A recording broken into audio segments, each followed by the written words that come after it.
Hello and welcome to Dickinson's Real Deal. On this show, I help members of the public get the very best price for their antiques and valuables. I give them a choice. Sit down with one of our regular dealers. They're going to try and buy your antiques for a cash offer on the table today. 240. I don't think so. If that's not enough money, there's an alternative. Place the same goods into an auction and hope to get a little bit more money there, but it is a gamble. Today the show comes to you from Rickmansworth in Hertfordshire. There's a great crowd of people here. They've been here since early this morning. They're ready to sit down with our dealers. They're ready to talk business. They're ready to walk away with the real deal. At the start of the day, the crowd is winding its way into the den. Hello, Robert. I'm Mark. Nice to meet So you. let's see what's appeared on Mark's table. You brought me in two little ivories here. Any history on them? How did you come by them? I bought them about 5 years ago from a local auction. They caught my eye, but now I like to sell them. Other things come into play, That's so it. you need to sell these. That's it. Well, I'm sure you're well aware these were made around about 1890, 1900. They're two Okimotos. Probably like the washerwoman there, yeah, doing the floor. And this is an older, a washerwoman again, but doing the clothes. Nice quality. Somebody would sit down and carve these and dye them. I mean, it's a real piece of work. I mean, they didn't really have that much else to do. There was no TV in those days. And this was their pastime. If you actually look at the way that they've engraved on the little leaves here, the pattern here, and the fine lines for the hair. And I think probably the better quality, obviously, the more saleable. So it now only comes down to the money. So I'm going to make you an offer for them. So I'm going to put my hand in my pocket. What do you think about that? Sounds good. Right, let's see what we've got. 50, 100, 120, 140, £150. How does that sound, Robert? Not quite what I had in mind. Not quite what you had in mind. So what are we saying? A little bit more? You were going good with the 50s and then you went wrong with the 20s. Red's your favourite colour? It is, certainly, yeah. I mean, I can go a little bit more, Robert, but it isn't going to be a lot more. I'd rather tell you that now. I mean, let's see what we can do. I'll tell you what I'm going to do. You like red, don't you? So I'm going to take those off of there. And I'm going to put a red one down to where we were, so that's 150. That's right, yeah. Then I'm going to go 170. How does that sound? No? Still not enough. Not enough? No. So, one more. I'm going to put a £10 on there. £180, Robert. I'd be happy with 200. You'd be happy with 200. 200. And we've got 180 on the table now. Well, Robert, you've made an effort today to come in, and I really appreciate you letting me have a look at them. And I'll tell you what I'm going to do. There's another 20 quid. Okay, thank you very much. Indeed. Cheers, Thank you, Robert.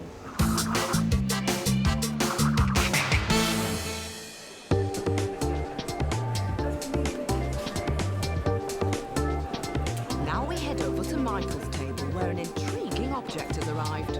So, Harold, tell me about what you brought in. Well, it's a 1928 radio Yeah. made by a company called AC Cossa. And this particular one is called a Melody Maker. Melody Maker. A Melody Maker. Should we have a look at it? Yes, of course. What a cracking bit of thing. That's what you call an old radio, isn't it?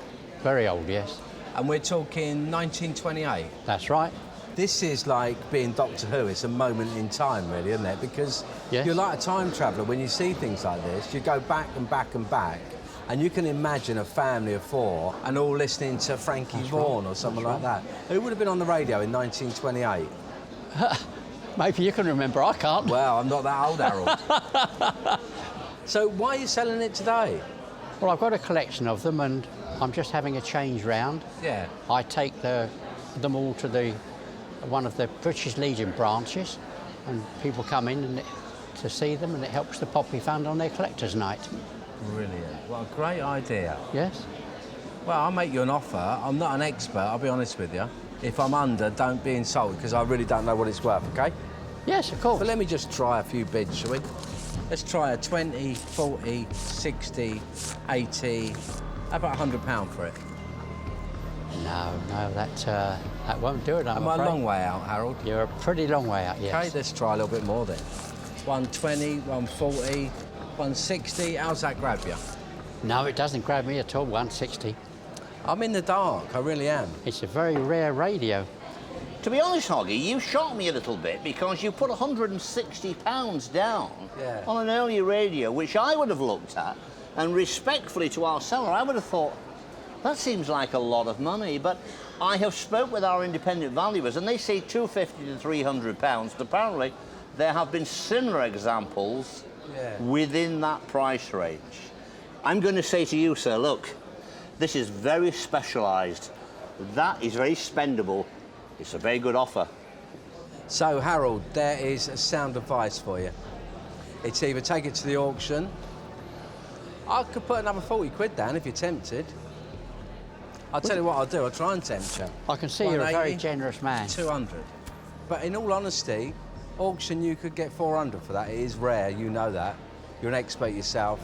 I'm just gambling. I'm only going to sell it again if I do get it. It's not going to, you know... Would you like to gamble a little bit further? Just another £20? No, in all honesty, I think I've gambled enough, Harold. Well, if that's your maximum offer, is it? It is indeed, I'm afraid. All right, I think we'll do a deal at Let's 200. do a deal, Harold. How's that? Thank you very much. All right. Thank you very much. What are you going to do with the money? Well, I was married for 54 years yesterday, so I might give my wife £1. Take her out for dinner. I might do as well. Why not? She's lovely.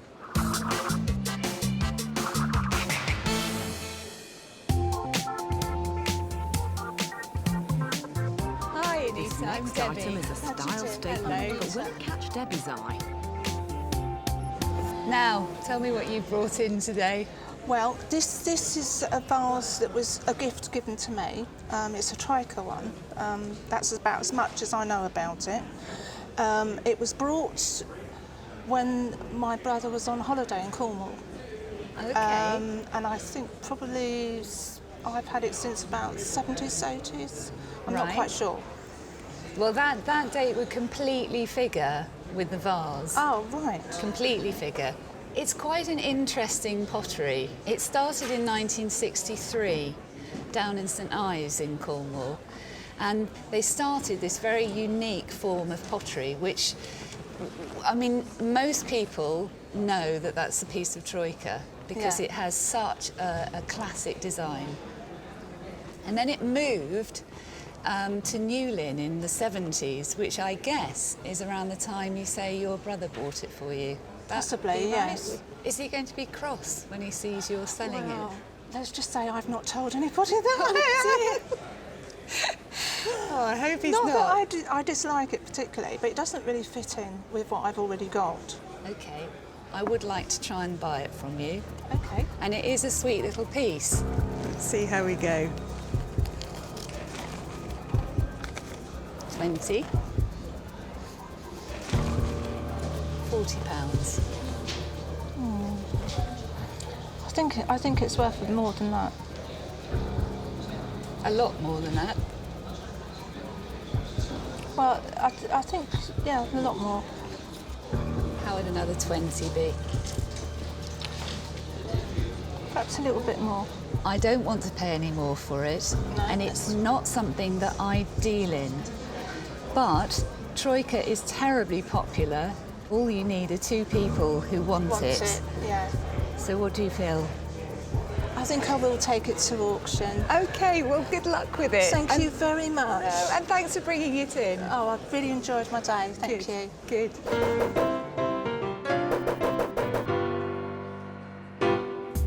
So it's over to auction. Let's see how the Troika does with the hammer of William Rouse. You sat down with Debbie, one of our dealers, and she offered you £60. Yeah. Now, you turned that down. Why did you turn that down? Well, I didn't feel that she really wanted it and appreciate it, so I'd rather it went to somebody that would appreciate it. I think the £60 offer was a little bit on the low side for this particular model. It's coming up now. Are the people here for Anita's piece of Troika? Let's find out. I'm glad to say I've got a bit of interest in it straight off. I'm bid £75. Me at 75 for the Troika. I'll take 80 in the room at £75. 80, 85, 90, 95, 100. Where's 100? 110 there. 110. That's good. 120. 130. That's good. That's what we want to see. And the doorway then at 130. You all done then at £130 in the room. At 130 it goes for 130, 185. No messing, £130. Take away the commission, 110. Happy? Thank you. Very happy? Yes, I'm happy. Any idea what you'll do with this 110? Because the Troika vase has been around for a while. You haven't really done anything with it. No, well, I'm going to sort my back room out, so we're going to decorate. Bit of decorating? And get some furniture in there. Okay, perhaps towards a bit of furniture, perhaps towards a little bit of decorating. But on the day, Anita is very happy. She's going on with £110. That's because she made the right decision. That's the real deal. Coming up, Bit is more this movement. deal hanging on a Okay, thread? so what, do we move this one and pull this one? Or is Mark just stringing Need us to walk up? along? Oh dear, it's too hard for me. The electronic games are for me. Welcome back to Dickinson's Real Deal from Rickmansworth in Hertfordshire. And it's over to Ian's table where there's a rather unusual pair of vases. Cloisonné. Yes. I imagine that they're Chinese. Yes. Cloisonné, 19th century, late 19th century, 1880, 1900 probably. Yes. And in fairly good condition. Yes. May I ask whether you have a large collection of Oriental or did you just acquire them? Just acquired them. Just acquired yes, them? Yes. Very lovely. Why is it you're selling them? Well, we haven't displayed them for years and years. They've just been in storage sort of thing, and it seems a waste not to see them at all. We've got enough things on display. And you have no idea where you got them from? Got them, it must have been about 15 years ago. It was a funny sort of auction. It was one of these weird ones where it's just a one-day one and you never see the people again. The auction again? No, again. And it was just, I thought they were nice and I bought them. Even though they're, as you say, been in storage for a while, they've lost their sheen. They would have quite a nice sheen to them, which they don't seem to have. They're also pretty old. Yes, I appreciate that. You know, have you ever washed them or anything like that? Never, You've done nothing with them? Nothing at all. No. So maybe that's the night to first start with giving them a good wash to see whether they will come up any better. Because there is a lot of detail in them. I mean, the birds and the flowers, you know, it's really lovely. Yes. And I like cloisonné. Do you know the process of the making of cloisonné? It's wire introduced, and in between the wire there's sort of enamel. Enamel work, yes. Type, yes. So what they do first is they produce the design that they want to create, then they put the wire onto the object which they're going to work on, and then they inlay it with the enamel work. And when it's finished, you have this wonderful design that you would never even know. The wires, half of the time, are not even invisible, you know, which is so lovely. And I think it's a fantastic thing.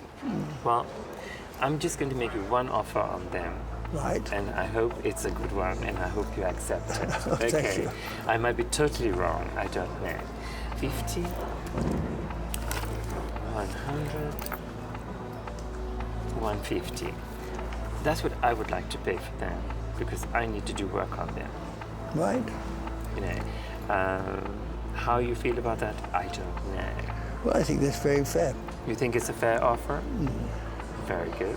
You accept my offer for 150? Do. Yes. That was a quick decision. It's just, yes, well, that's, thank you. So we have a deal on that. Great. Thank you.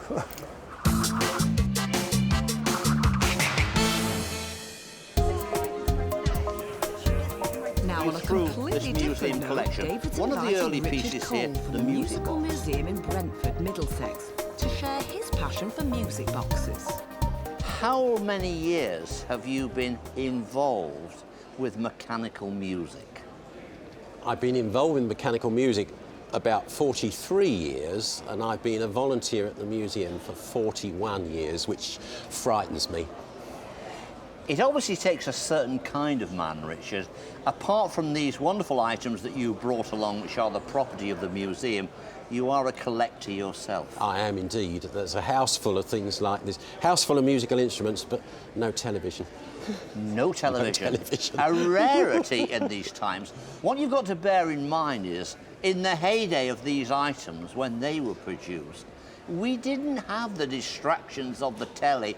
This was a kind of entertainment, a family entertainment, where you gathered in the parlour. That's right, in the front room, where you only ever went on a Sunday. I remember it very well, Yes, because yes. as a little boy, brought it with my granny.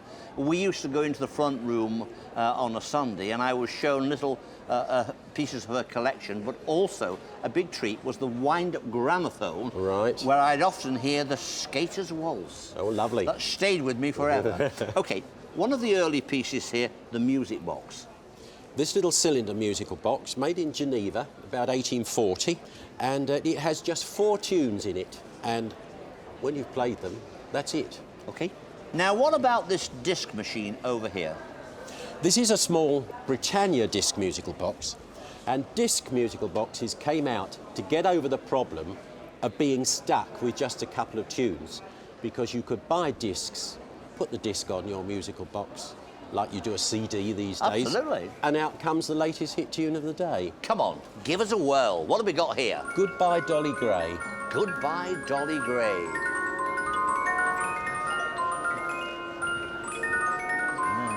Great. Great sound.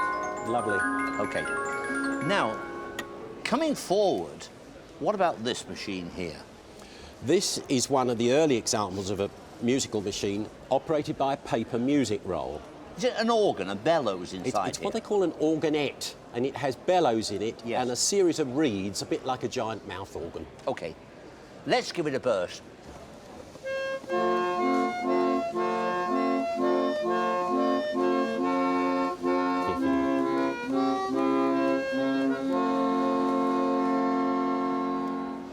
Amazing.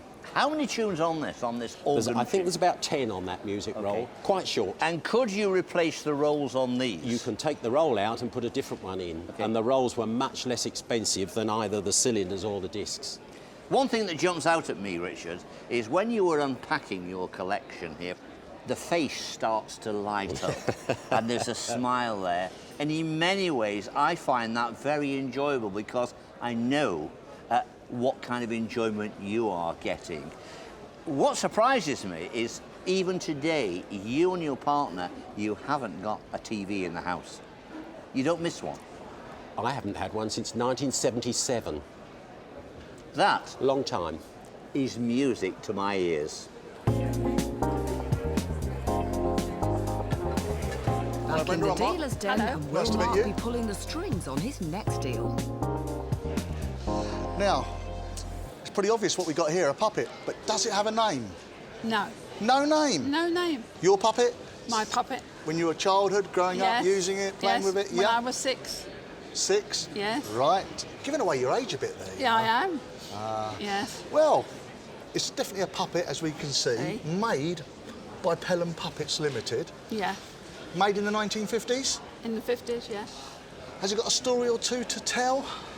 No, she was just a present that my parents bought me for my last holiday with them. No, not last holiday. It was a holiday, and at the end of the holiday, we had a present, and I chose a puppet. You chose a puppet?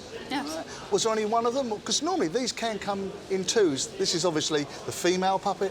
There might have been the male Yeah, puppet. my brother had the male puppet. And he took it away from you? He did, and then it was stolen. Oh, dear. Thing. So this poor lady puppet is all on her own? All on her And own. she wants a new home? She does. So you brought it to us? Yes, because she just lays in the drawer. Just sits there? Yeah. Well, I'll tell you what we're going to do. I've got to do this. I've got to have a bit of fun. I want to become the puppet master. So, let's have a little look. Oh, there we go. Do you think I can get the job? Has a bit more movement. Bit more movement? Yes. Right, OK. So what, do we move this one and Yeah, pull you need- this one? Yeah, you need a walker. Need to walk her? Oh, dear. I don't Blue think... strings. Oh, no. This, it's too hard for me. The electronic games are for me. Very nice. Right, have you any idea what it's worth, though, Brenda? Oh, let's put that back up there. No, I didn't. No idea? No idea. No idea at all. I don't think it's a great deal of value, this item. No. And to be perfectly honest, if I probably buy it, I'll probably give it to somebody as a present because it's out of my field. But I'm going to make you an offer for it, and it's entirely up to you, Brenda, whatever you'd like to do. But let's put a little bit of money on the table for you, shall we? £10, Brenda. No. No? No. You're going to make me pay more for it? Yes. Don't you think I was good enough on the puppet, you know? No. No? Oh, OK, look. Let's go inside. How about another tenner, Brenda? No, a bit more. You're making my work very hard today. Right, this is it, Brenda. I'm going to put one more on the table, but I can assure you that's going to be the finish for me. It's £30 on the table. It's entirely up to you. What would you like to do? Deal. Deal? Thank you, Brenda. It's very kind of you. Thank you. Thank you. Coming up, is Michael in for a nasty shock? Have you got a price in mind? Yes, but I would make you go grey if I told you. I'm already grey. Look at me.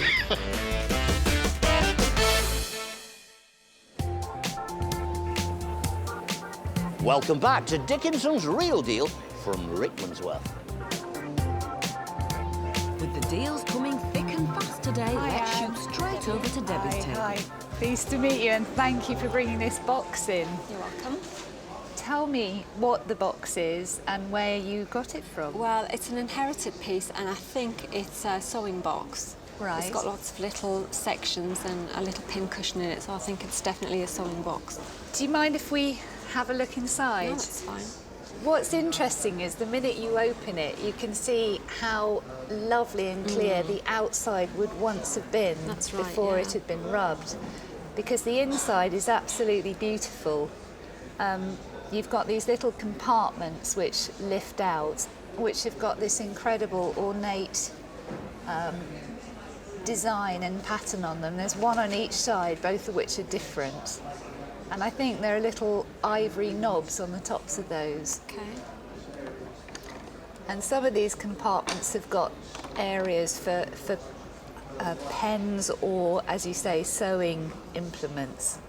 What I'm going to do is I'm going to make you an offer based literally by me putting my finger in the air, because it's going to be a gut feeling about the piece, but I like it and I will give it a go. Okay.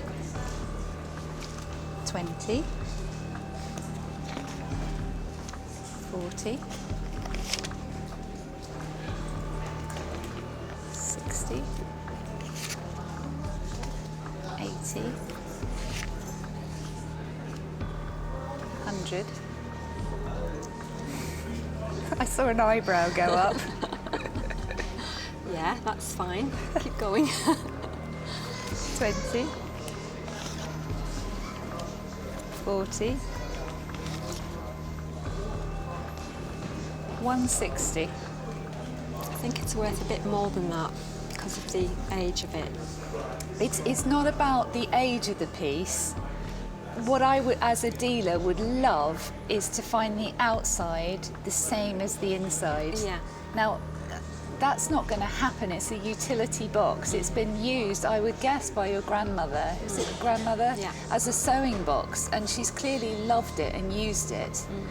So my offer, I feel, is quite a generous offer for the condition in which it's in, and I really would stick there at 160. How do you feel about that? Yeah, I think it's a good offer and I'm happy to take it. All right, Anne. Thank you very much. Thank you. Thank you. Thanks for bringing it in. You're welcome.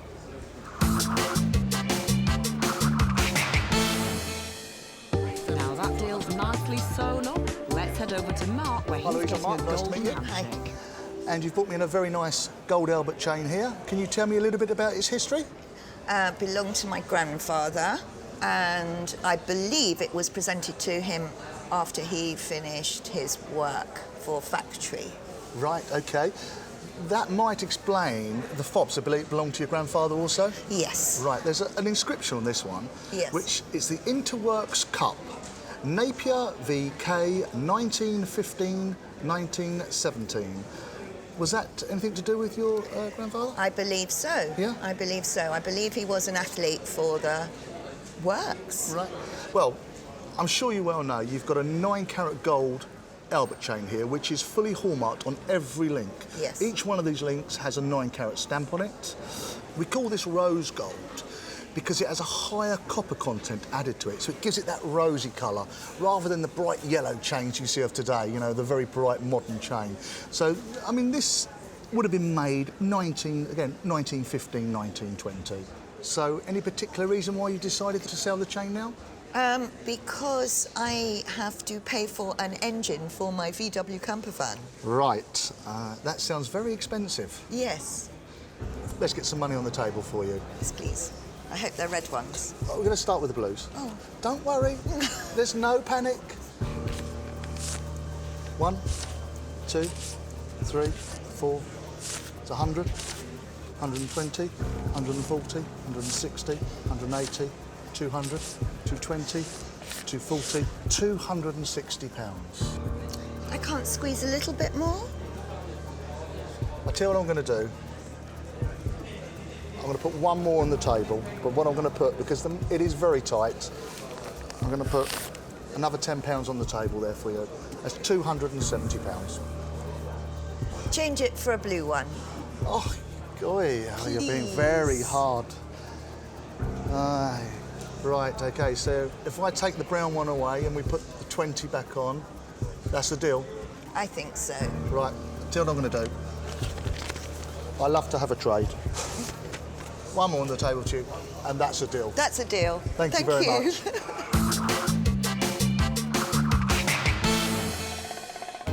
Now, sometimes items have been living under a false identity for many years, and it's our dealer's job to work out their true origin. Tell me about what you got. Well, it's a vase. Yeah. My father used to be working up in Parade Street, Paddington, during the war. He used to do a bit of wheeling and dealing, as someone does in those days. And he used to buy things from Charlie Dooley one side and sell it to Smithy the other side. And then occasionally something would come home. And that's what he left. He brought it home. Did he? And it didn't look much. And he always said to me, son, that's worth a lot of money. Really? I hope you're taking note of this. Yeah, I always do. Yeah, I'm... And then somebody said, well, it's a bit funny to have something as beautiful as that with a bit of Bakelite stuck on top. Yeah. Well, I think I can solve that problem. You can? Because this would never have gone with it. Well, it seems to be you can discard that completely. Oh, really? That's Yeah. half the price, isn't it? Yeah. And this is part of a cocktail shaker. It probably came out of a bomb-damaged house. You see. It might well have done, but this stands alone as a vase, doesn't it? It does. It's very pretty, isn't it? Yeah, it's a nice bit of kit. It's silver overlaid. Yeah.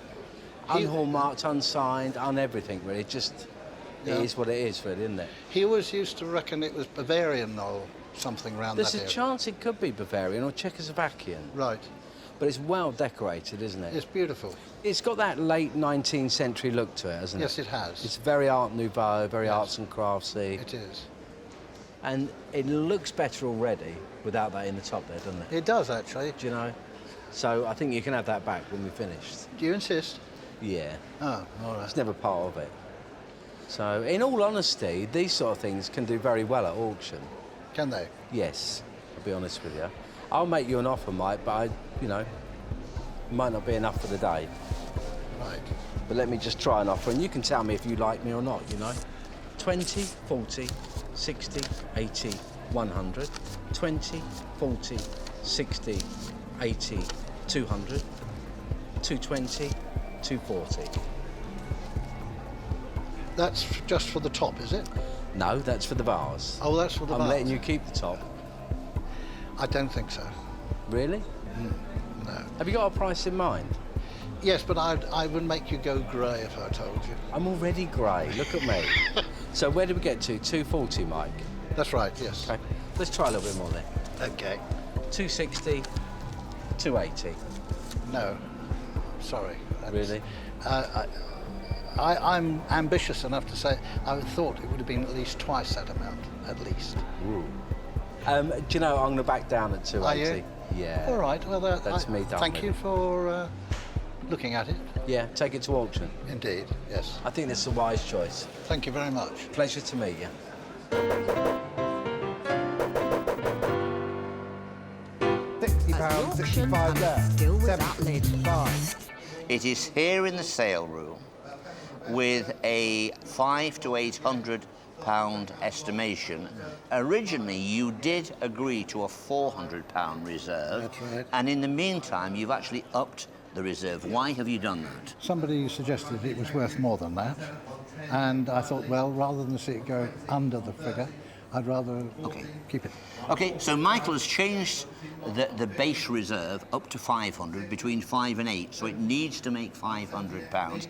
Is there someone here in the sale room that will give that kind of money? Well, let's find out. Lot 60 is the silver overlaid vase. Pretty thing, lot 60. Start me £300 for it to go. 300 I'm bid. Straight in at 300, 320, 340, 360. There are people here in the room. 360 I'm bid at 360, 380 anywhere. That's £360. Not quite enough at 360. 380. 380. It's around the original reserve of 400. It's past that, but you've changed your reserve to 500 now. £480 in the corner at 480. At £480, 480 is the bid. 480 it is only. £480, it stops. Close, wasn't it? So close. The original reserve was 400, it passed that, but now it got up to 480, the reserve was 500. Are you disappointed? In a way, yes, I am. Because I felt it was worth the 500. I feel the same. I'm a little bit disappointed.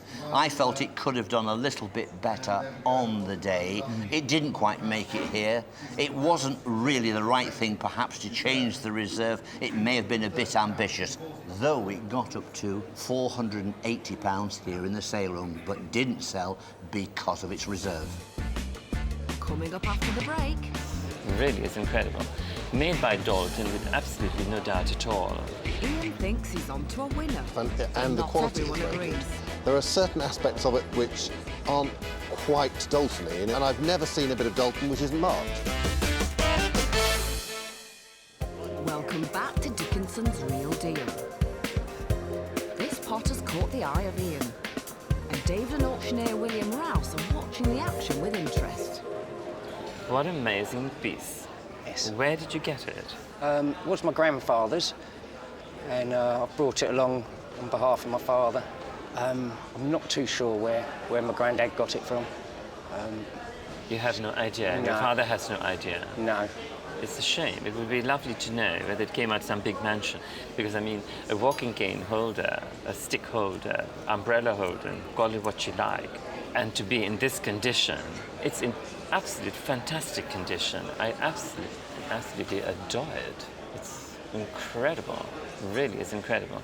Made by Doulton with absolutely no doubt at all, you know. It's got no Doulton mark on it. No.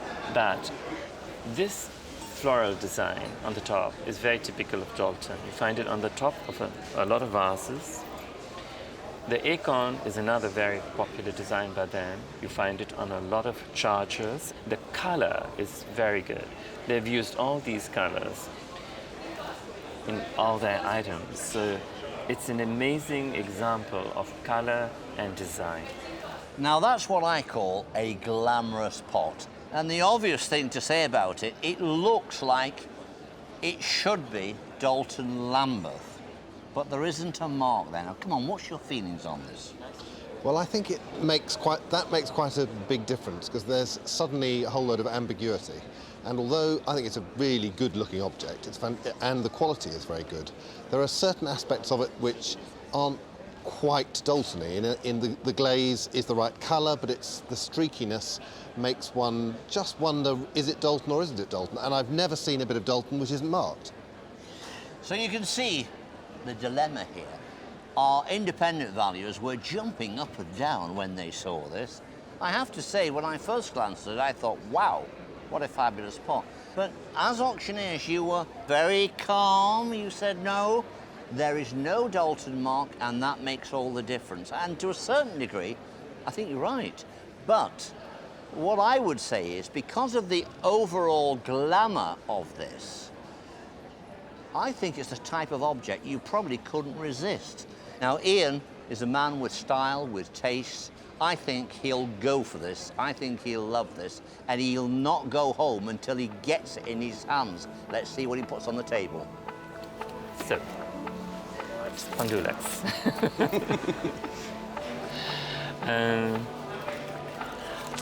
50. 100. 150. 200. 250. 300. Now, I think 300 is a very good offer. Yes. No, I was expecting a bit more than that. A little bit more? Quite a bit more. Quite a bit more? Yes. Well, I'm not going quite a bit more. I can go a little bit more. Okay. Say I go 350.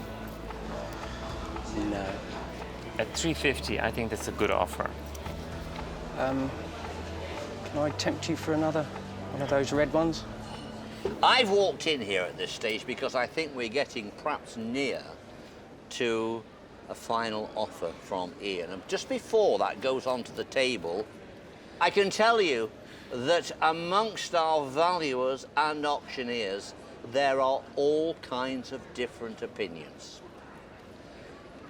Our independent valuers are over the moon with it. They are saying, what a spectacular pot, £400 to £600 within the auction.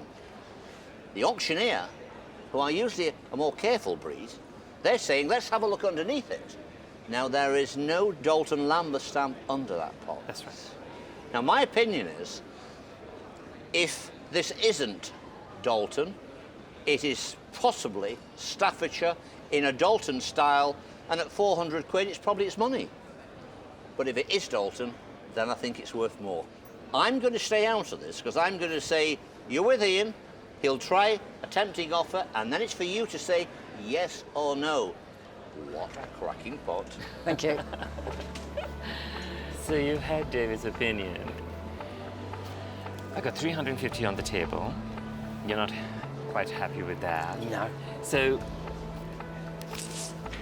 400 now on the table, and I think I'm definitely not going higher than that, because I am not taking the chance. I'm taking the risk at 400. Is that your final offer? Yes. It is. Okay, we'll have a deal on that. We'll have a deal? Yep. Okay. Thank very you. Much, Thank you. I'm sure you'll enjoy the money with your father. Thank you very much. Thank you. So it just leaves us to find out how the dealers did with today's purchases. Bit more movement. Yes. Right, OK, so what, do we move this one and pull this one? Mark gave the puppet to his Need to friend walk who up? collects Oh, dear. them and has sold one of the ivory figures for £150, which means he's well on the way to making a profit. Thanks so much for bringing it in. You're very welcome. Debbie sold the sewing box for £240. Who would have been on the radio in 1928? Maybe you can remember, I can't. Well, I'm not that old, Harold. Today's computer generation must prefer digital technology, as the Melody Maker hasn't sold yet.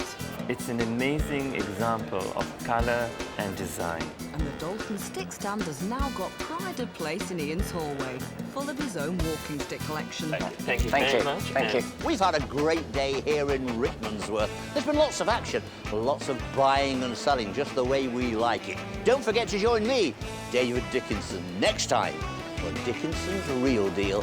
Bye for now.